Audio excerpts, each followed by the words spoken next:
掌柜的所言可是当真？杀了杀了，一了百了，死不认账。遵命。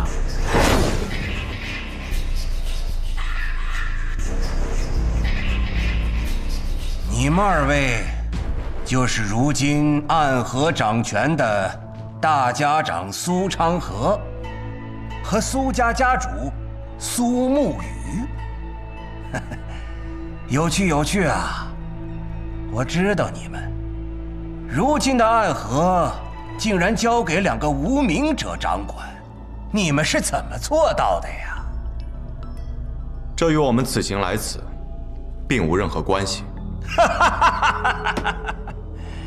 在我黄泉当铺之地，竟敢如此说话，不愧为当年的魁呀！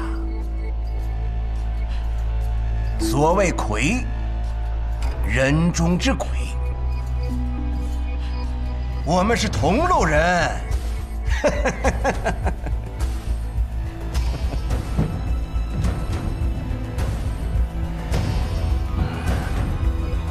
阁下便是黄泉的主人。哎，这话可不敢乱说呀。我呀，不过就是一个算账的，当不起黄泉主人这4个字。你们要看东西就看东西，可别害我呀。不敢，掌柜的言重了。那便别废话了，你就直接带我们去看一看这暗河的宝藏。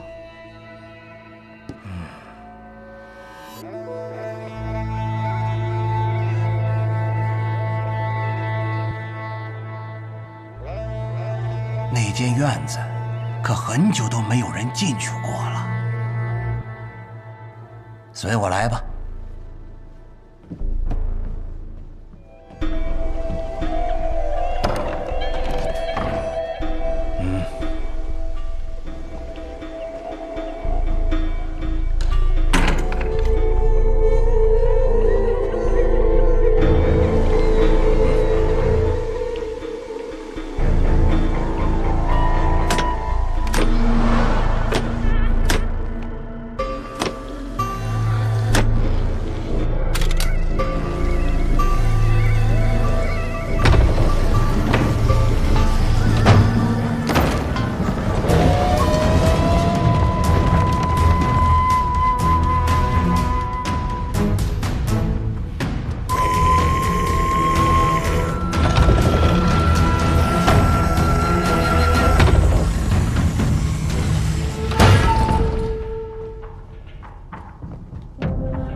便是这里，我们黄泉当铺做天下江湖的生意，各家都有宝库存放于此。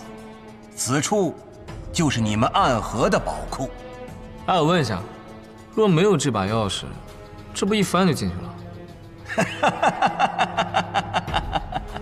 如果你要直接翻身而入，相信我，即便你是暗河的大家长，你也没有办法活着出来。你们暗河的那个朱朝，你知道朱朝？不值一提，不值一提。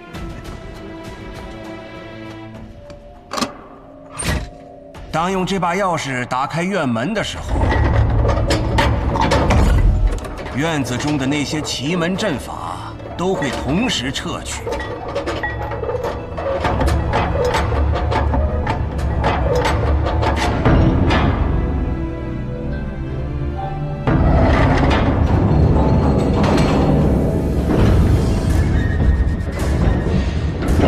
来，收好这把钥匙。接下来你就会知道，这钥匙有多么的珍贵。好。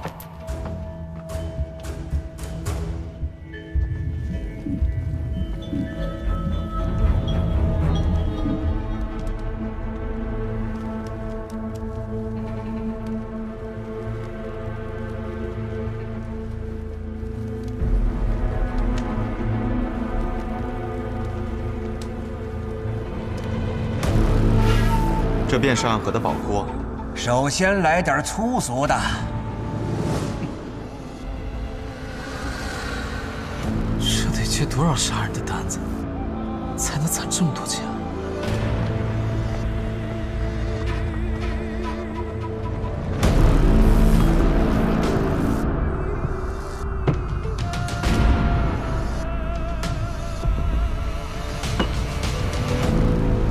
这一屋子的金砖很多吗？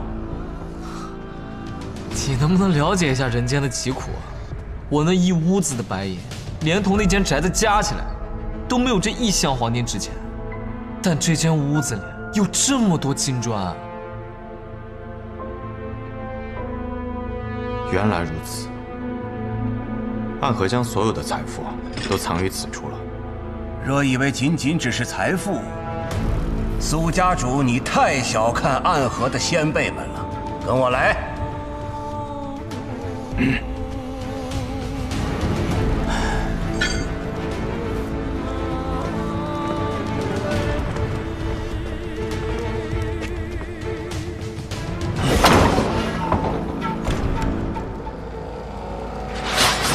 莫急莫急，屋中无人。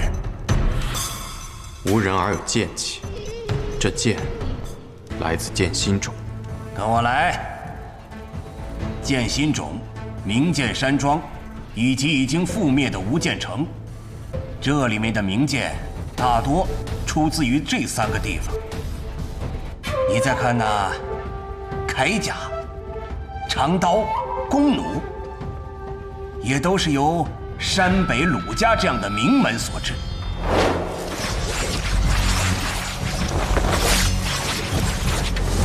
你再看那霸王甲，世间以为只有穆家藏有一具，其实你们暗河有一套一模一样的。这间屋子比方才那屋金砖要值钱。若以金钱的价值来评判，自然比不上那一屋子的金砖。但是这里的兵器，多是有钱也买不到的，其中任何的一样，都值得江湖人抢破脑袋呀！我说王掌柜，你说话这么得意做什么？这些不都是我们的东西吗？哦，习惯了，习惯了。咱们再看看后边吧。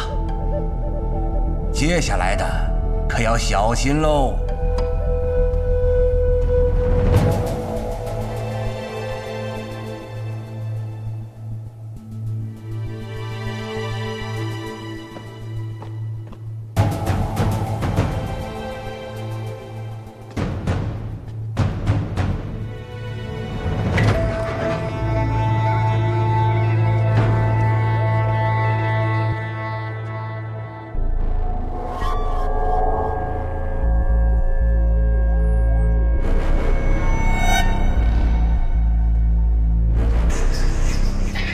我曾与雷门雷千庭一起参与了对抗叶鼎志的围杀之阵，这些名字我都曾听他提起过，都是雷门中最厉害的火药。没想到暗河之中居然藏有雷门的这些事物。除了麒麟火牙之外，雷门之中天字级的火药，这间屋子全都装满了，所以打开这道门要格外的小心。它的4面墙，连同这大门，都是以6合精铁所铸，不然的话，里面的火药同时引爆，整个黄泉当铺都将会被夷为平地。接下来的那道门也得小心，因为一不小心，我们3个就交代在这里了。那间屋子里藏满了各种奇毒，里头还有一条是绵蛇王，同时用了温家、唐门等一众独门世家的剧毒来饲养。如今的这条蛇，浑身上下都是无药可治的剧毒，只需一滴它的血，就算是有30年功力的天境高手，也能轻而易举的被放倒。若我没猜错的话，剩下一道门中，应该还藏有各类暗器。你很聪明。若将这些带回暗河，暗河随时便是一支军队，一支全天下最强的军队，所向披靡，神挡杀神。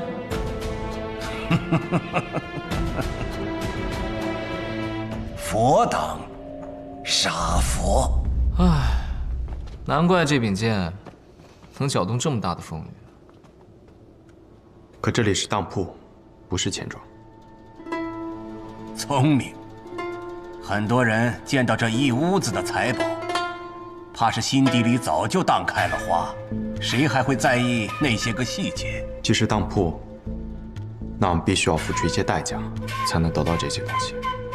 我们的代价是什么？没有任何代价，起码对我黄泉当铺来说，今日不需要。我不信。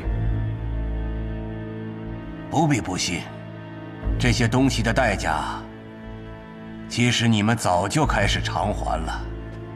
你们这些年杀的人、做的事，便是你们能够拥有这些东西的代价。毕竟，你们当中有一半的任务，都是从我们这儿给出去的。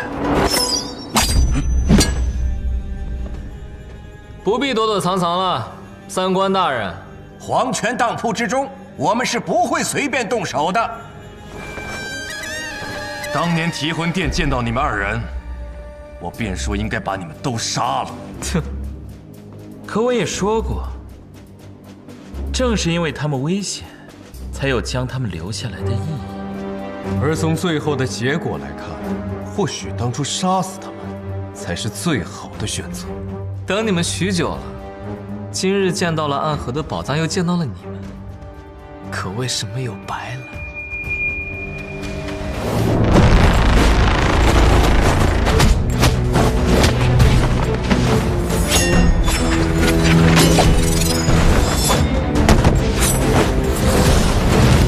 夜魔掌，退！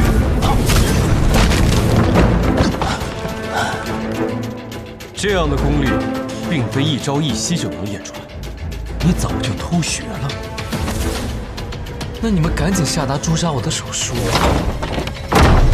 看看还有谁能听从你们的命令。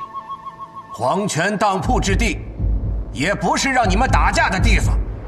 放心，我们今日前来，也不是为了打架的。王掌柜，你怕是有些话还没有同他们二人说完吧？这不是正说到一半的时候你们来了吗？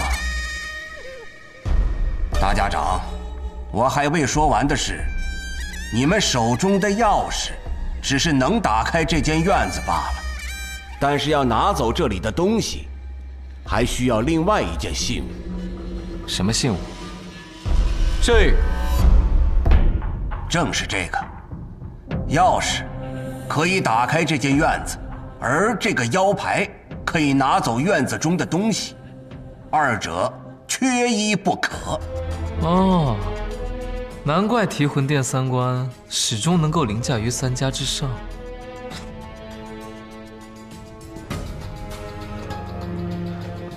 我知道你在想什么。你在想，趁着黄泉当铺来不及反应，就将我们给杀了，然后夺走这块腰牌，亦或是把我们跟王掌柜都杀了。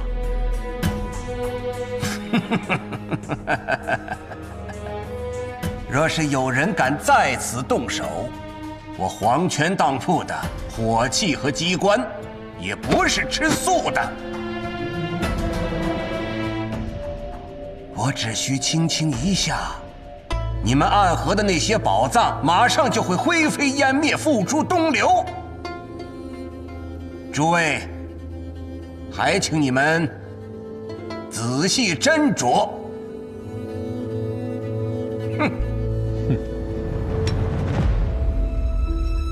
难不成三官已经认可我和苏沐雨来执掌暗河了？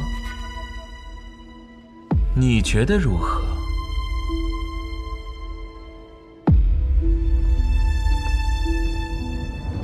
你们忽略了一件事情。什么？我们并不认可提魂殿，也不会再认可三观的存在。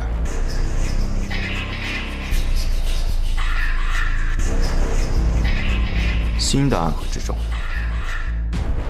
不会再有你们。唉，看来是我们自作多情了。不过你们是不是把事情想得也太简单了？这是一份邀请。哼，莫不成三观中有人要成婚？这是邀请我们去赴宴？你们说想要一个答案，想要建立一个新的暗河，那么帖子中的那个人，二位需要见一下。我们要建立什么，和其他人无关。天真，只要天启城中的那位愿意，一个念头，就能将这所有的宝藏全都摧毁。想必你们也很需要这些东西吧？你说的那人是谁？所见之人的先祖，在100年之前创立了暗河。至于剩下的，等你们到天启城之后，自然便会知道答案。你就收起你的研魔掌吧，在黄泉当铺杀人，也只有你这样的疯子才想得出。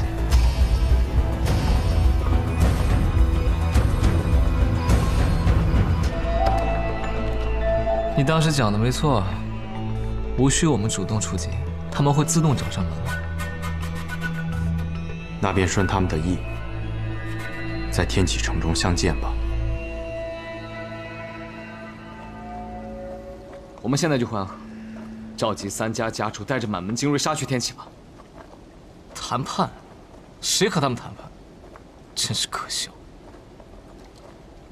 这是一场博弈，若直接落下所有棋子，便会陷入被动。也是啊，他们让我们去，我们就去。未免也太小看我们暗河。所以我们现在要做的事就是，似乎我们应约了，又似乎没有。是。所以，我一个人去。你以孤子入局，而我会其后赶到，打他们一个措手不及。你回到暗河，我会将我在天启城中探得的虚实告知于你，须做一个万全之策。跨过暗河便是彼岸，这应当便是阻碍我们的最后一条河。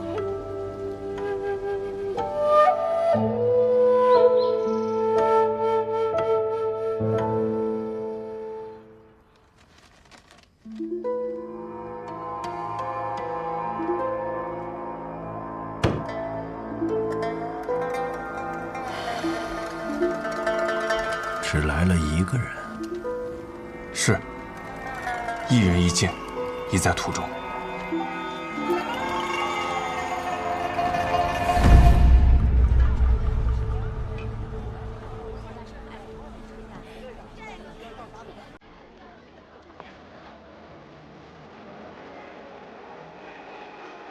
天启城。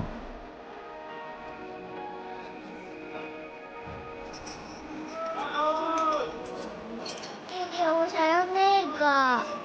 哎呀，不能吃了。给我买吧。不能买。给我买。你听话。我想吃这个。吃多了牙会痛的。哎呀，我就要。给我买吧。不行。坏爹爹，臭爹爹，爹爹给我买吧。不可以。爹爹给我买。好好好，给你买，给你买。爹爹，这天启城好热闹，比我们无尽城都热闹得多。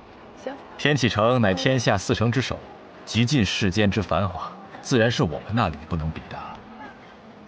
那我们今天都要去哪玩啊？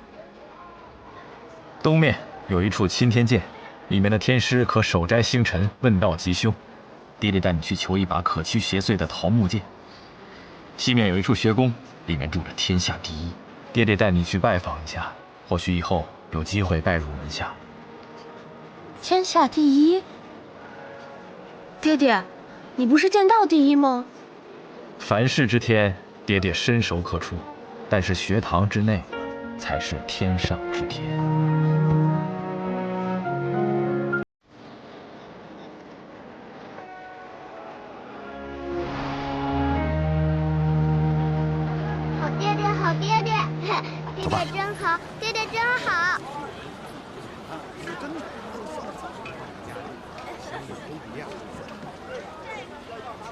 宗主，苏沐雨从碉楼小筑离开后，又去了千金台学堂，不过她没有进入学堂，眼下正在往青天剑走去。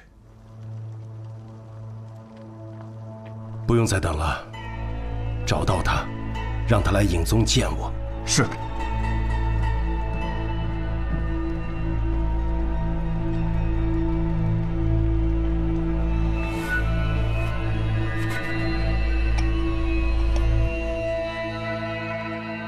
方才你那瞬杀一剑，消耗了太多真气，也可惜，你以为自己是执棋者，却没想到，也是别人棋盘上的棋子。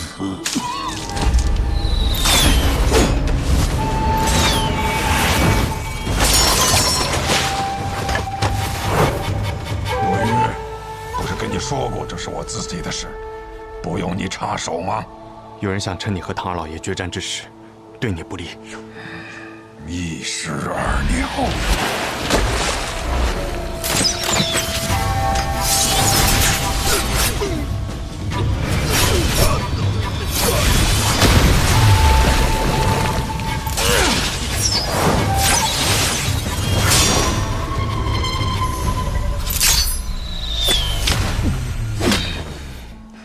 老伙计，你既然在决战之时动了杀心，你也晓得我这个人追求一个公平。雪落一枝梅，黄泉路上我会歇歇脚，可别让我等太久。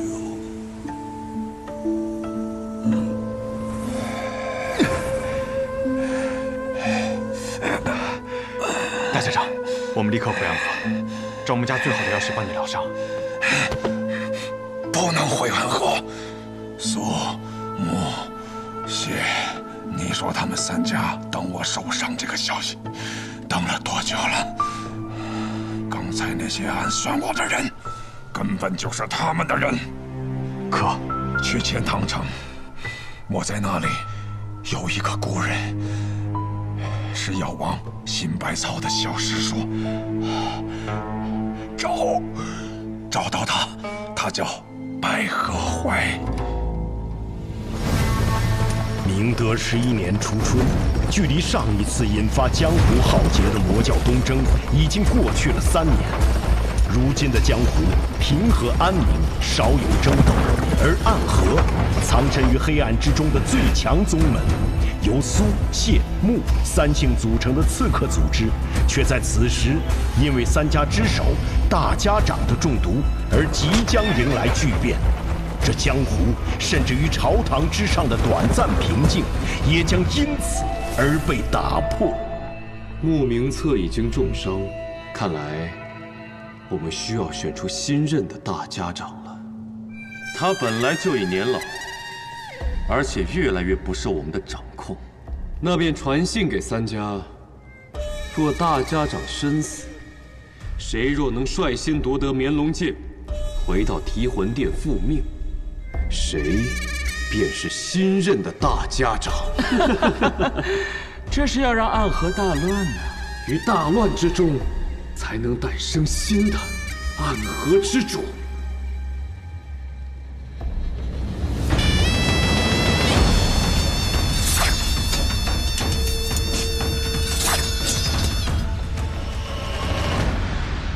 白鹤药府到了。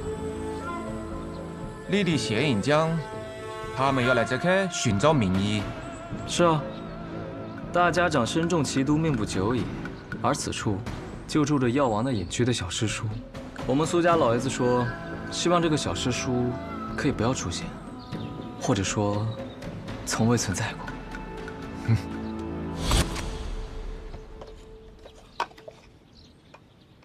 别人都是一口槟榔一口烟，飘飘欲醉做神仙。这叔，你吃的怎么是话梅啊？以前有个女人和我讲，槟榔对身体不好。哦，你吃不吃？我就不吃了。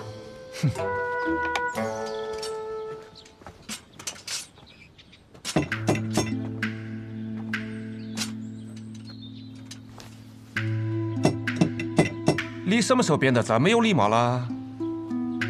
学苏沐雨啊，杀手临门，有礼有貌。可是这位神医似乎不太给面子啊。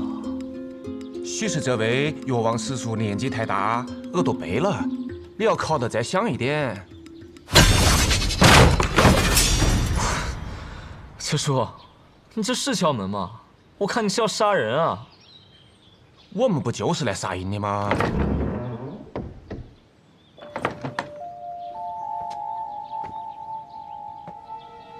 谁呀？敲门敲得那么大声，耳朵都要聋了。姑娘，敢问你家老先生是否在府上？我家老爷他出门巡诊去了，要不我帮你们去找找他。那便麻烦姑娘了。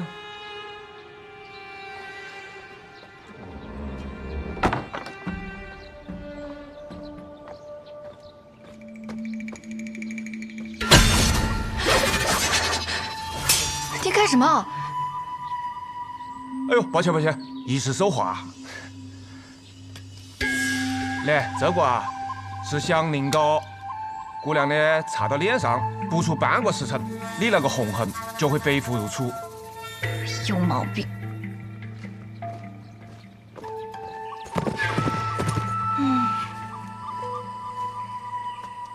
可以药蛇追踪的香凝膏，这种小伎俩也想骗过我？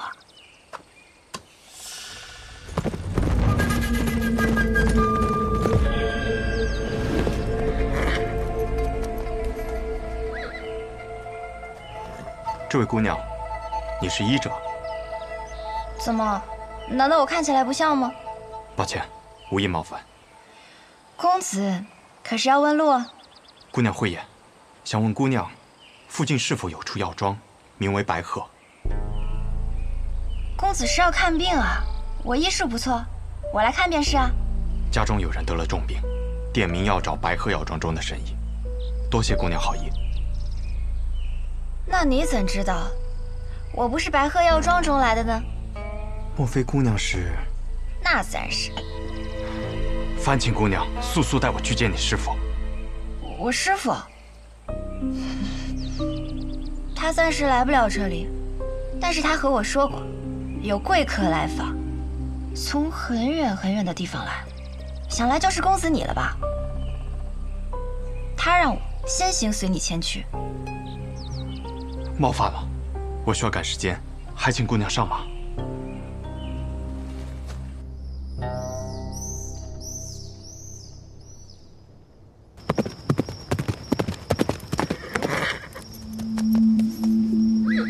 我们到了。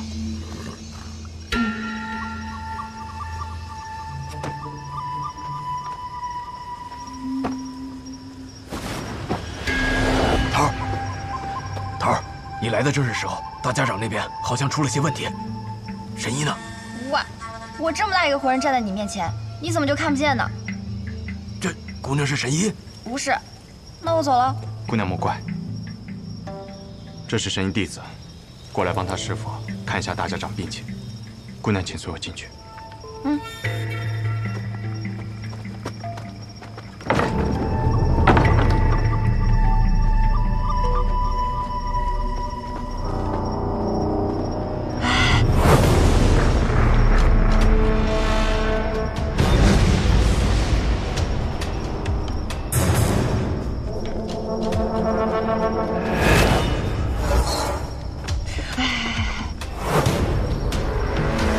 我觉得这里面有鬼哎！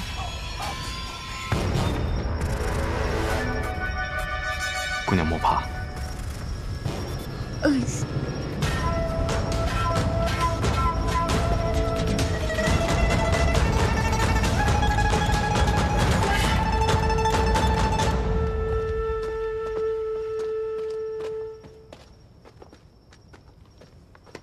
大家长。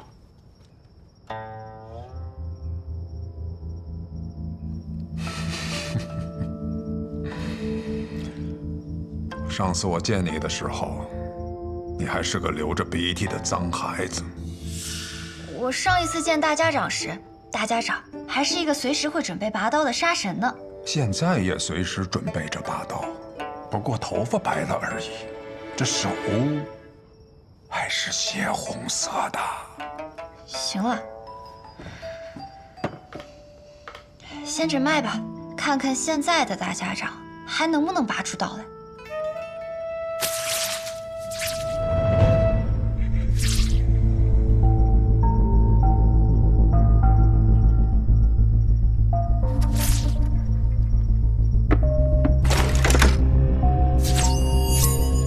收起你的杀气，你若是不小心吓到了我，我手这么微微抖一下，你们的大家长啊可就死定了。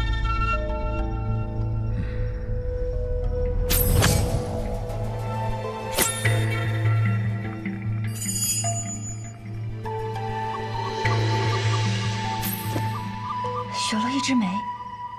没错。你怎么做的还活着的？我的魁替我挡住了那一枝梅，我只种了半朵梅花，还能勉强撑着。这可是唐门唐二老爷的独门奇毒，号称唐门第一，天下第二，仅次于温家家主所创的镜花月。据说除了唐二老爷本人，无人能见。唐二老爷人呢？被我杀了。暗河大家长也亲自接杀人的任务。敢问姑娘，是否能医？我们药王谷的名言便是，只要没死，便可以医。只是姑娘有何需求，但说无妨。就等你这句话了。医当然可以医啊，只要银子管够。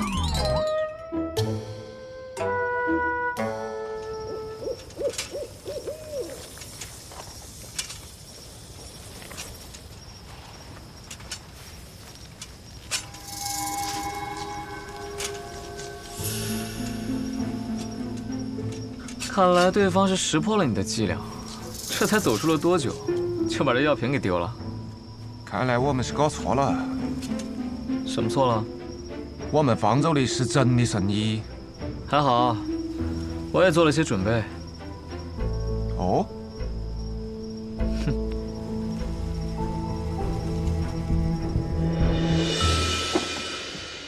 行了，你帮我找个住的地方吧。这来来回回的太麻烦了。不让你师傅再来看看了？我师傅，他早就入土为安了。你们怎么老想着要他从地底下爬出来啊？什么？药王的小师叔已经死了？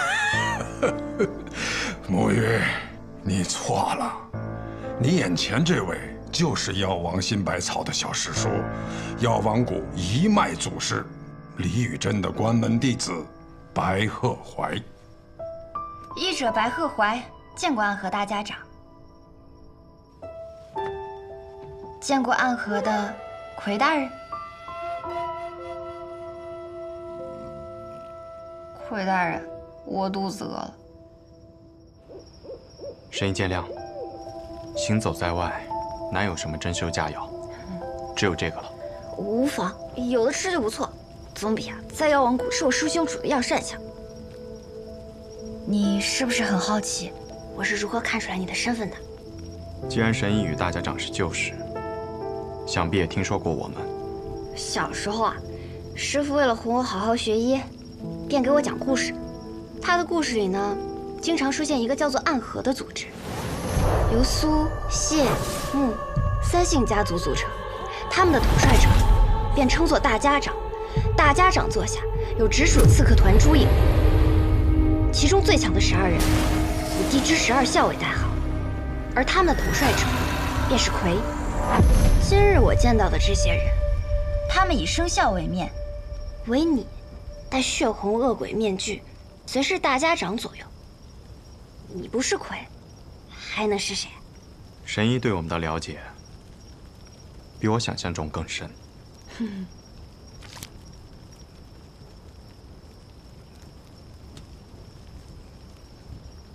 我还知道，每任的魁啊，都是当做现任大家长培养的。这上一任的魁呢，他死了。抱歉，这些隐秘之事无法与神医细说。可是上一任的魁，他是我的父亲，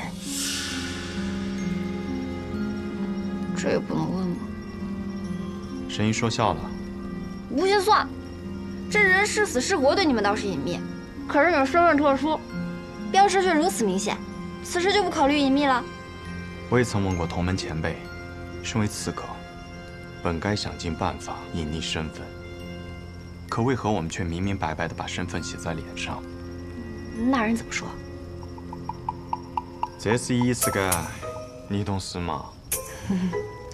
你怎么突然大舌头啊？不是我大舌头，是他大舌头。我想起来了，难道我白日里见到的那个人，他便是你的同门？他是不是手里还拿着一根法杖，上面套满了金环？这书卷也来了，还有一个玩匕首。那是昌河。陈龙，准备一下，带上神医，即刻启程。是。去哪儿啊？九霄城，没有人比我更了解昌河。此刻我们定然已经入了他布下的局。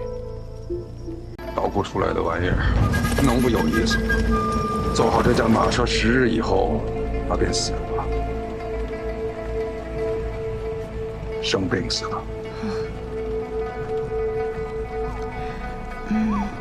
那我若是治好了大家长，我不会得病死了吧？神医多虑了，你可是神医呀！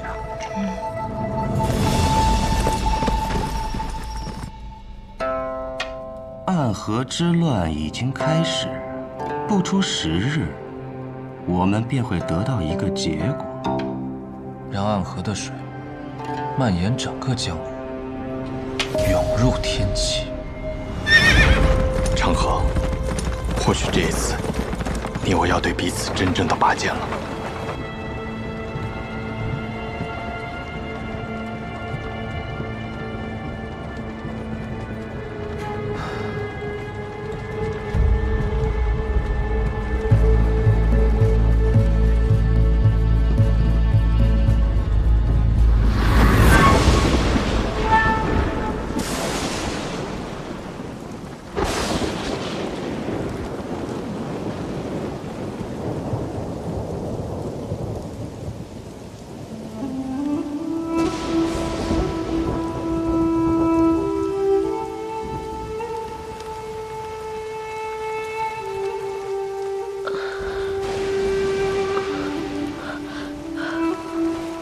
这么多年为我点灯的童子，他是唯一一个任务结束还能够活着的。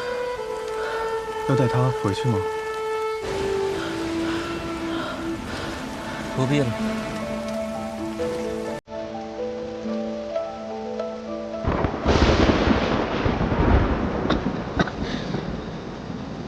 多亏死了17号欠你一只手，还你一条命，算你赚了。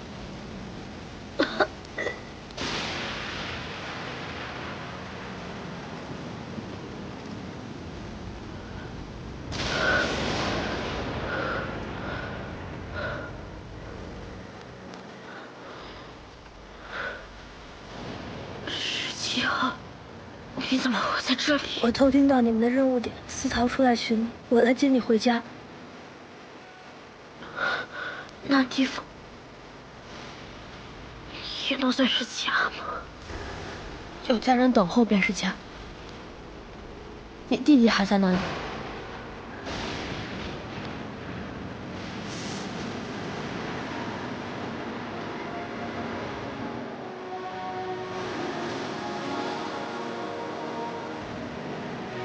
我也在。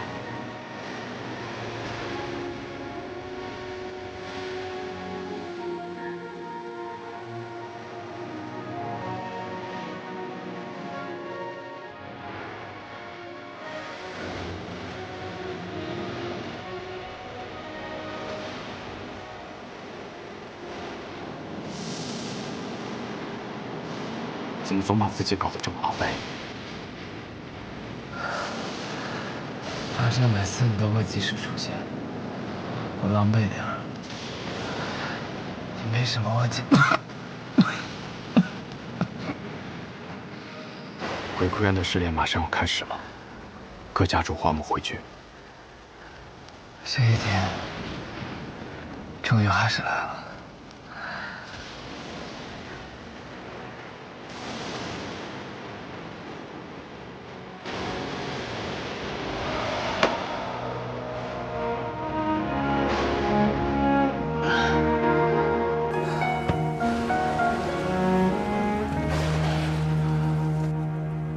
想必你们已经有所了解，待会儿时辰一到，你们就会前往鬼窟渊。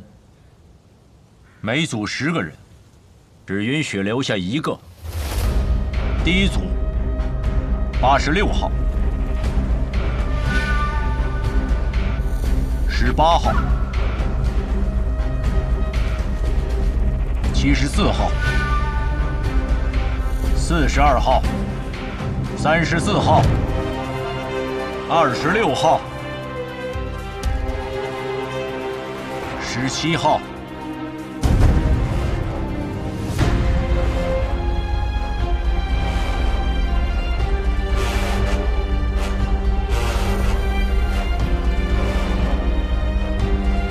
第一组的最后一位，63号、63号。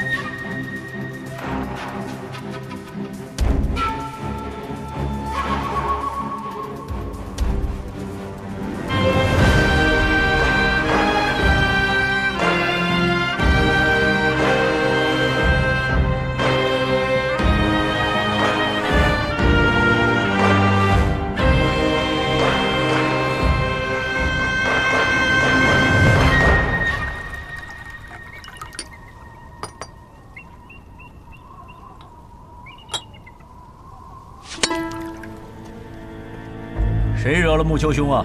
生这么大的气！穆子哲，你明知这2人是我苏家属意的，你这般行事，是要与我苏家为敌吗？别给我扣这么大的罪名，我可不敢。我只是在尽我总教习的职责罢了。职责？不把过强的2个人放在同一组，这是3家都默认的。你就不怕我上报提魂殿吗？等他们情深意重，把彼此看成兄弟的时候，再让他们自相残杀。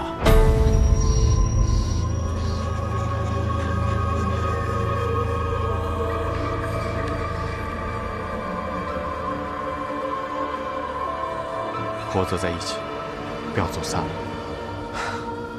看起来也没有办法与你走散了。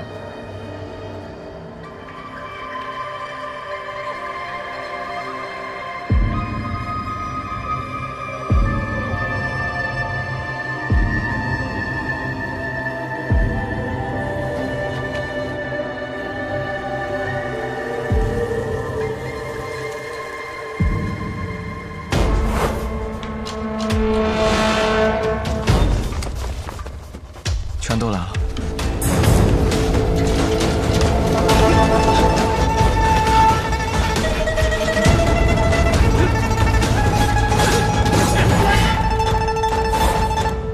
谁都知道你们剑术高超，与其1对1跟你们单打独斗，还不如合力把你们都杀了。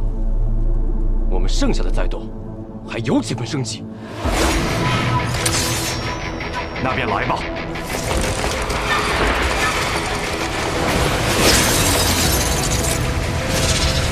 华剑术，刀剑合十，攻守皆备，决一切生机。要胜此战，唯有一途，一而入决。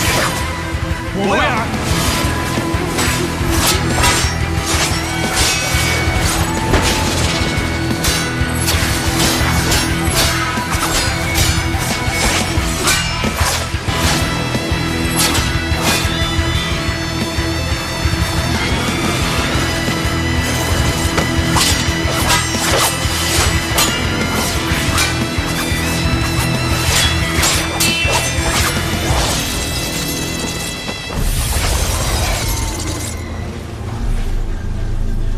破八节阵，唯有牺牲一人才能找到突破之口。我们两个同时上，算怎么回事？我知道，我来。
只剩我们两个人了，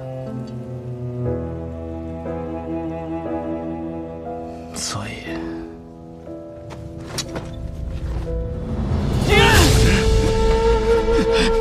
你疯了吗？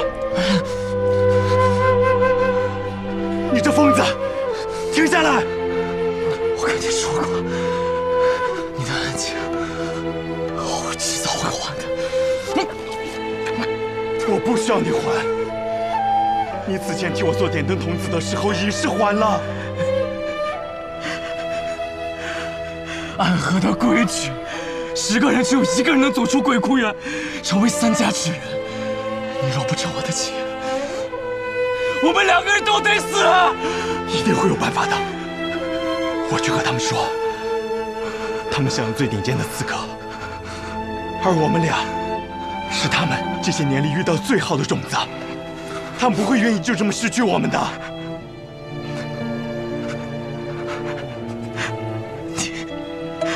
你太天真了。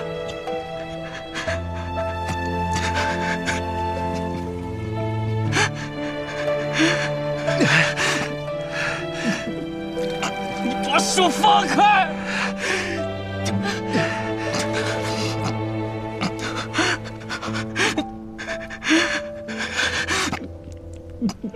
你把手放开！只要足够强，便有资格天真。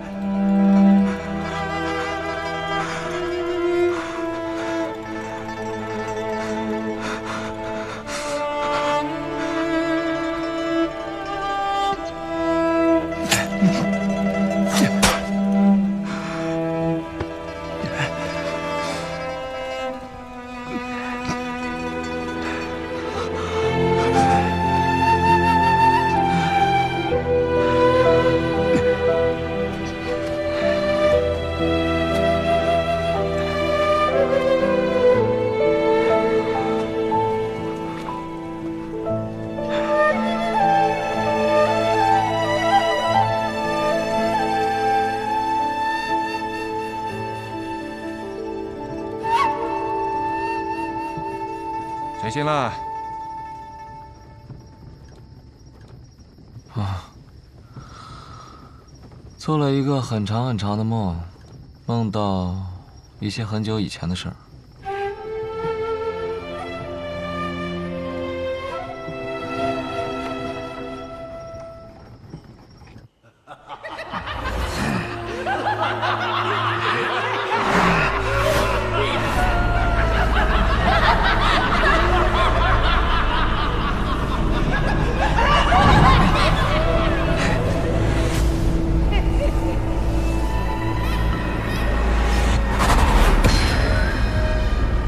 邪魔外道，无尽无身。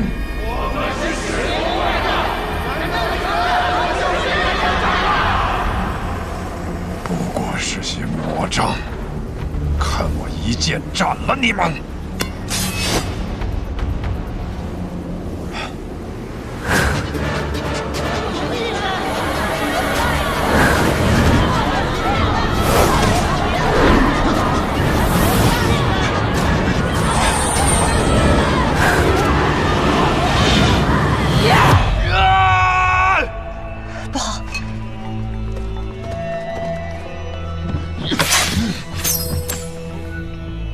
大家长，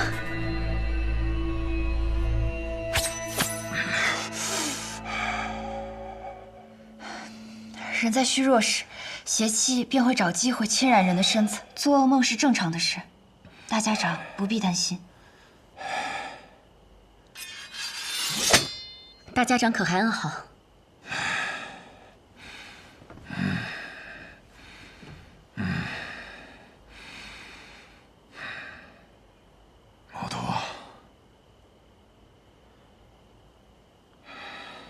是，神医啊，你此生救过多少人？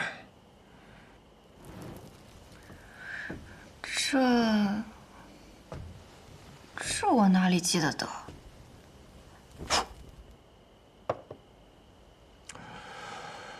加上唐二老爷。 我此生杀过832人，很多人，我甚至不记得他们是谁，但心底里总会有一个声音告诉我，那是我杀过的人。其实我不怕这样的梦，当他们出现的时候。 我会拿起手边的剑，将他们斩杀得一干二净。我既然杀得了他们一次，哼，那么自然我能杀得了他们第2次、第3次。无论是梦境还是现实，都不会有任何区别。但这一次。 当我拔剑的时候，发现手里的剑已经断了，需要让沐雨快些回来。难道大家长就不害怕他在这个时候背叛你吗？不会的。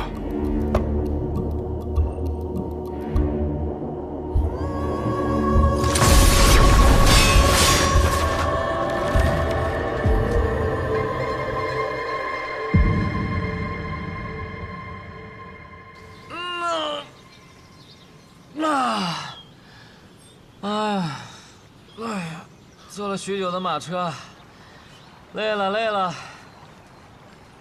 小上河，你这个样子能追到鹰，你到底是什么安排啊？追得上，大家长此行北上，无非就是想拖延时间，按照他的手段。老爷子有没有事儿我不确定，但是我们这一批跑腿的，定是要被他清算，所以在我这儿，大家长必须死。 然后呢？我对于苏沐雨的安排，应当已经到了，让他见见几个故人，拖延一下他追上大家长的时间。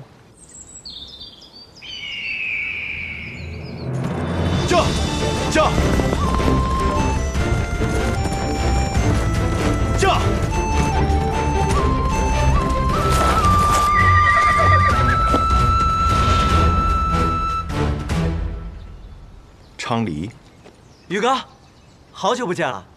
昌河派你来的？啊，是大哥让我来的。他说让我拦住你，实在不行，就哭到你心软。他是不是觉得我不会杀你？他自以为能猜透我的心，可我杀过这么多人，我也有无法控制住自己杀心的时候。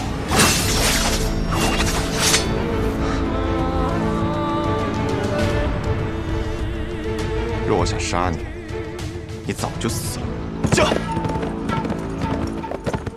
宇哥。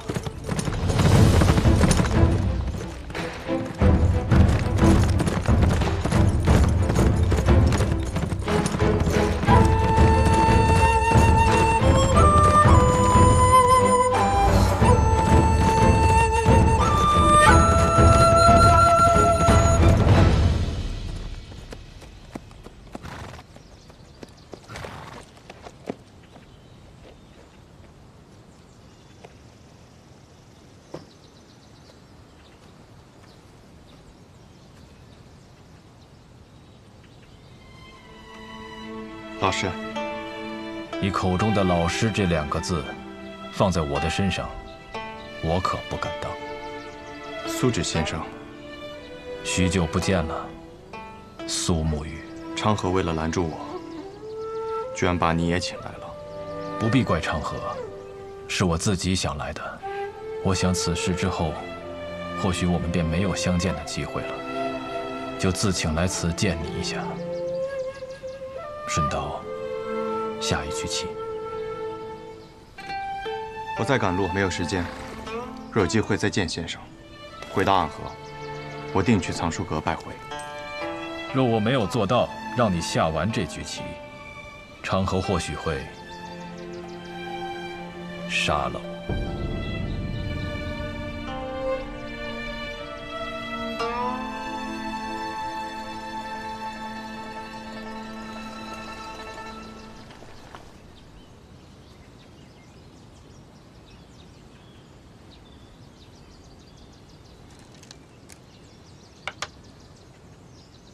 先生来此，是想劝我和昌河联手。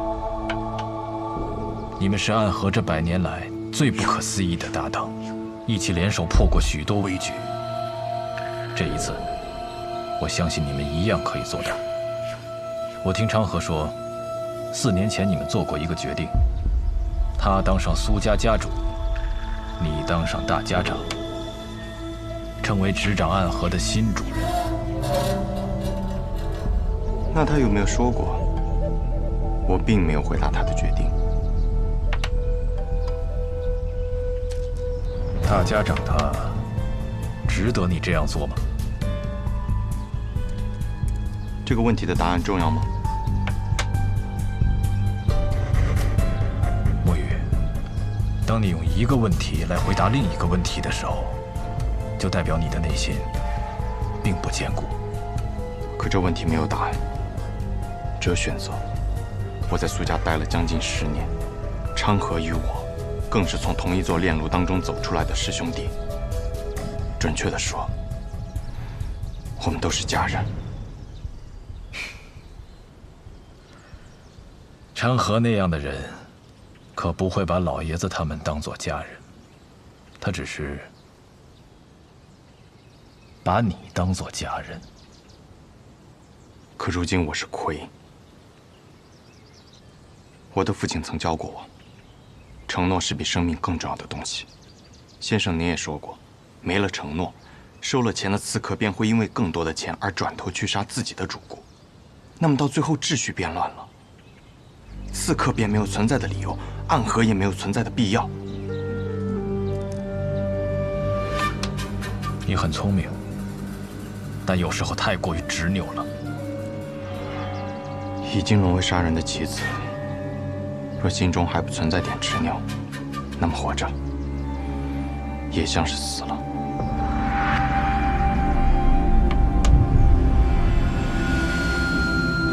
先生，你败了，告辞。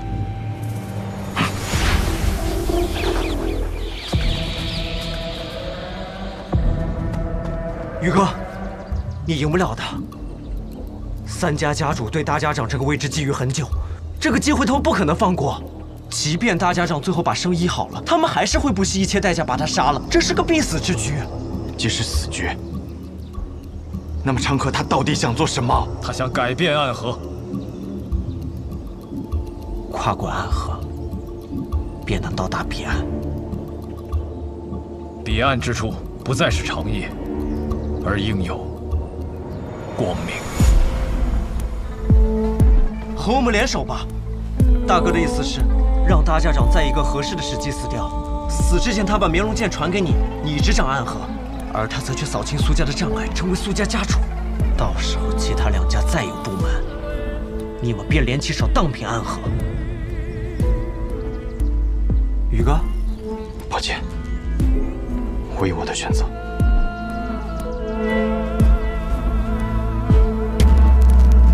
大哥说了，若你拒绝，那他就自己当这个三家之主，到时候不管谁挡在他面前，他都会杀死，包括你，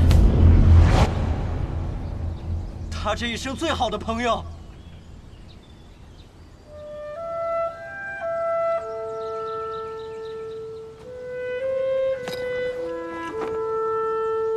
沐雨，道阻且长。行，则将之。驾！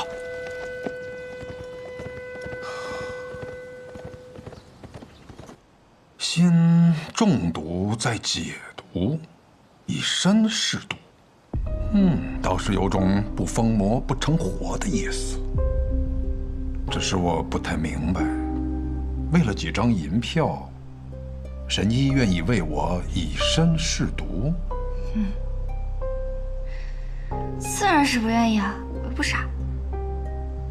不过我有一个办法，既能感同身受的了解大家长体内的毒，但同时又不会死。什么办法？移魂大法。